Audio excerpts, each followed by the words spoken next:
नमस्कार साथियों, मैं अनीता श्रीवास्तव आपका हार्दिक अभिनंदन करती हूँ।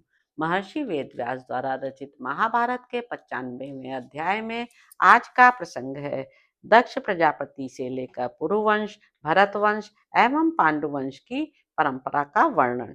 जन्मेजय बोले, ब्राह्मण, मैंने आपके मुख से पूर्ववर्ती राजाओं की उत्पत्ति का महान वृत्तांत सुना। इस पुरुवंश में उत्पन्न हुए उदार राजाओं के नाम भी मैंने भली भांति सुन लिए, परंतु संक्षेप से कहा हुआ यह प्रिय आख्यान सुनकर मुझे पूर्णतः तृप्ति नहीं हो रही है। अतः आप पुनः विस्तार पूर्वक मुझसे इस दिव्य कथा का वर्णन कीजिए। दक्ष प्रजापति और मनु से लेकर उन सब राजाओं का पवित्र जन्म प्रसंग किसको प्रसन्न नहीं करेगा। उत्तम धर्म और गुणों के महात्म्य से अत्यंत वृद्धि को प्राप्त हुआ इन राजाओं का श्रेष्ठ और उज्जवल यश तीनों लोकों में व्याप्त हो रहा है। ये सभी नरेश उत्तम गुण, प्रभाव, बल, पराक्रम, ओज, सत्व और उत्साह से संपन्न थे। इनकी कथा अमृत के समान मधुर है। उसे सुनते सुनते मुझे तृप्ति नहीं हो रही है। वैशंपायन जी ने कहा, राजन, पूर्व काल में मैंने महर्षि कृष्णद्वैपायन के मुख से जिसका भली भांति श्रवण किया था, वह संपूर्ण प्रसंग तुम्हें सुनाता हूँ। अपने वंश की उत्पत्ति का वह शुभ वृत्तांत सुनो। दक्ष से अदिति, अदिति से विवस्वान, विवस्वान से मनु, मनु से इला, इला से पुररवा, पुररवा से आयु, आयु से नहुष और नहुष से ययाति का जन्म हुआ। ययाति की दो पत्नियां थीं, पहली शुक्राचार्य की पुत्री देवयानी तथा दूसरी विश्वपर्वा की पुत्री शर्मिष्ठा। यहाँ उनके वंश का परिचय देने वाला यह श्लोक कहा जाता है। देवयानी ने यदु और तुर्वसु नाम वाले दो पुत्रों को जन्म दिया और विश्वपर्वा की पुत्री शर्मिष्ठा ने दोह्यु, अनु तथा पुरु, ये तीन पुत्र उत्पन्न किए। इनमें यदु से यादव और पुरु से पौरव हुए। पुरु की पत्नी का नाम कौशल्या था। उनके गर्भ से पुरु के जन्मेजय नामक पुत्र हुआ, जिसने 3 अश्वमेध यज्ञों का अनुष्ठान किया और विश्वजित यज्ञ करके वानप्रस्थ आश्रम ग्रहण किया था। जन्मेजय ने मधुवंश की कन्या अनंता के साथ विवाह किया था। उसके गर्भ से उनके प्राचीनवान नामक पुत्र उत्पन्न हुआ। उसने उदयाचल से लेकर सारी प्राची दिशा को एक ही दिन में जीत लिया था, इसलिए उसका नाम प्राचीनवान हुआ था। प्राचीनवान ने यदुकुल की कन्या अश्मिकी को अपनी पत्नी बनाया। उसके गर्भ से उन्हें संयाति नामक पुत्र प्राप्त हुआ। संयाति ने दृष्टद्युम्न की पुत्री वरांगी से विवाह किया। उसके गर्भ से उन्हें अहयाति नामक पुत्र हुआ। अहयाति ने कृतवीर्य कुमारी भानुमति को अपनी पत्नी बनाया। उसके गर्भ से अहयाति के सार्वभौम नामक पुत्र उत्पन्न हुआ। सार्वभौम ने युद्ध में जीतकर केकई कुमारी सुनंदा का अपहरण किया और उसी को अपनी पत्नी बनाया। उससे उनको जयतसेन नामक पुत्र प्राप्त हुआ। जयतसेन ने विदर्भ राजकुमारी सुश्रवा से विवाह किया। उनके गर्भ से उन्हें अवाचीन नामक पुत्र हुआ। अवाचीन ने भी विदर्भ राजकुमारी मर्यादा के साथ विवाह किया, जो आगे बताई जाने वाली देवातिथि की पत्नी से भिन्न थी। उसके गर्भ से उन्हें अरिह नामक पुत्र हुआ। अरिह ने अंग देश की राजकुमारी से विवाह किया और उसके गर्भ से उन्हें महाभौम नामक पुत्र प्राप्त हुआ। महाभौम ने प्रसेनजित की पुत्री सुयज्ञा से विवाह किया। उसके गर्भ से उन्हें अयुतनाई नामक पुत्र प्राप्त हुआ, जिसने 10,000 पुरुष मेघ यज्ञ किए। अयुत यज्ञों का आनयन करने के कारण ही उनका नाम अयुतनाई हुआ। अयुतनाई ने पृथुश्रवा की पुत्री कामा से विवाह किया, जिसके गर्भ से अक्रोधन का जन्म हुआ। अक्रोधन ने कलिंग देश की राजकुमारी करम्भा से विवाह किया, जिसके गर्भ से उनके देवातिथि नामक पुत्र का जन्म हुआ। देवातिथि ने विदेह राजकुमारी मर्यादा से विवाह किया, जिसके गर्भ से अरिह नामक पुत्र उत्पन्न हुआ। अरिह ने अंग राजकुमारी सुदेवा के साथ विवाह किया और उसके गर्भ से ऋक्ष नामक पुत्र को जन्म दिया। ऋक्ष ने तक्षक की पुत्री ज्वाला के साथ विवाह किया और उसके गर्भ से मतिनार नामक पुत्र को उत्पन्न किया। मतिनार ने सरस्वती के तट पर उत्तम गुणों से युक्त 12 वार्षिक यज्ञ का अनुष्ठान किया। उसके समाप्त होने पर सरस्वती ने उनके पास आकर उन्हें पति रूप में वरण किया। मतिनार ने उसके गर्भ से तंसु नामक पुत्र उत्पन्न किया।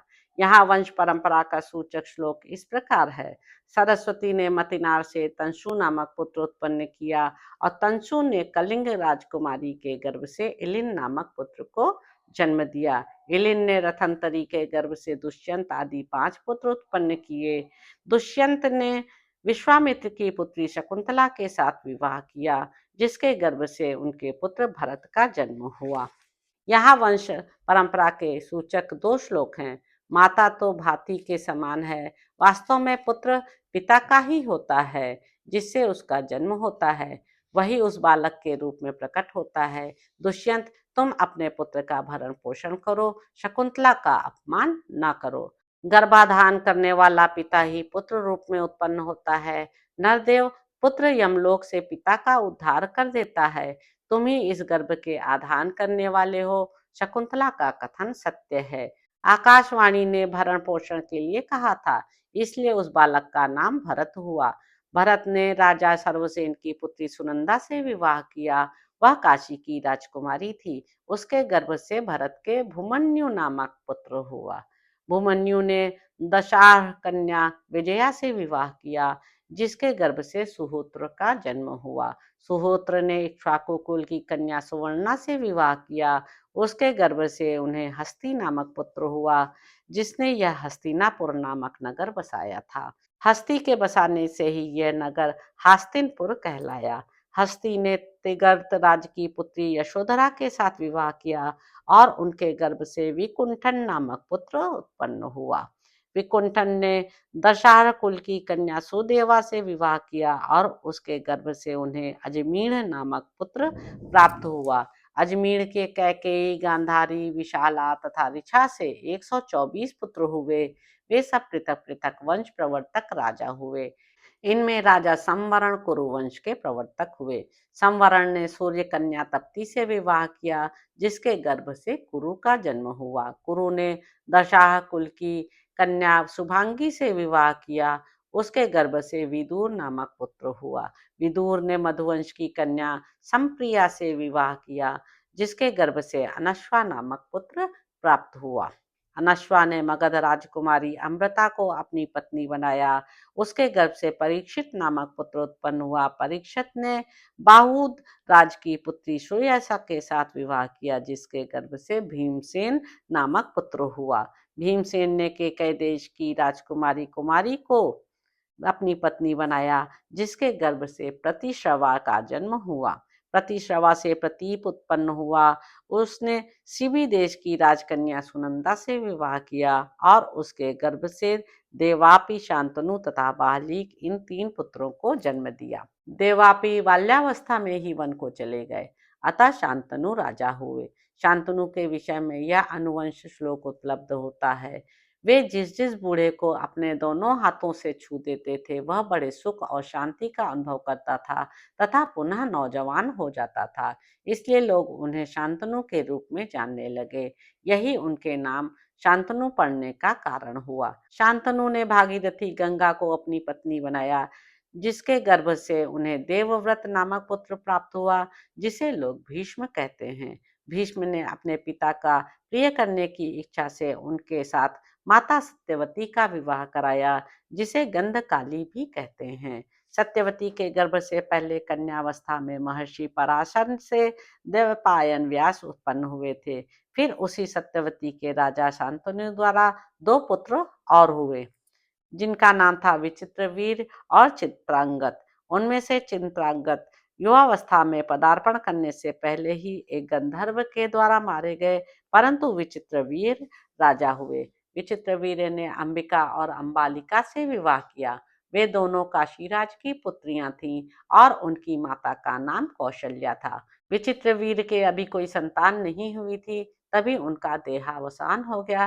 तब सत्यवती को यह चिंता हुई कि राजा दुष्यंत का यह वंश नष्ट न हो जाए। उसने मन ही मन द्वैपायन महर्षि व्यास का चिंतन किया। फिर तो व्यास जी उनके आगे प्रकट हो गए और बोले, क्या आज्ञा है? सत्यवती ने उनसे कहा, बेटा, तुम्हारे भाई विचित्रवीर संतानहीन अवस्था में ही स्वर्गवासी हो गए हैं, अतः उनके वंश की रक्षा के लिए उत्तम संतान उत्पन्न करो। उन्होंने तथास्तु कहकर धृतराष्ट्र, पांडु और विदुर इन 3 पुत्रों को उत्पन्न किया। उनमें से राजा धृतराष्ट्र के गांधारी के गर्भ से व्यास जी के दिए हुए वरदान के प्रभाव से 100 पुत्र हुए। धृतराष्ट्र के उन 100 पुत्रों में 4 प्रधान थे: दुर्योधन, दुशासन, विकर्ण और चित्रसेन।